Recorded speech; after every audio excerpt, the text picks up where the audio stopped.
It's entirely possible that as soon as I finish speaking here, I'll go back to my desk and discover that President Trump has fired 5 more people. It's just as possible that I'll go back to my desk or wake up tomorrow and find out that he hasn't gotten rid of anybody, despite the sea, the avalanche, the tsunami of speculation about more staff shakeups to come.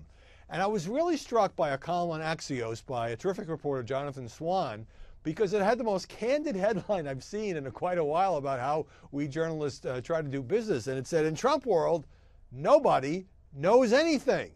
Swan goes on to say, he writes that all we really know is Trump's in the mood for change. There's a long list of people he's been fed up with for a while.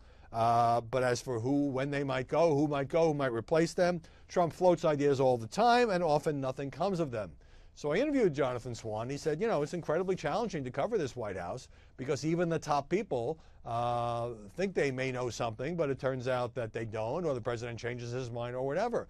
And this is a challenge for journalists. Now, although I have observed many times that the whole question of who's up and who's down in palace intrigue is kind of a media fixation and we ought to focus more on policy, when you look at just the last few weeks, it's impossible to say this doesn't matter because in that short space, Hope Hicks resigned, Gary Cohn resigned, Rex Tillerson was fired and replaced or will be replaced if he's confirmed by Mike Pompeo. Larry Kudlow from CNBC brought on to replace Cohn as chief economic advisor. And this matters because these people deal with policy and with managing White House affairs and interactions with the president every single day. In fact, Cohn left because of a disagreement on tariffs, and Tillerson not only didn't have any chemistry with the president, but they disagreed on just about everything.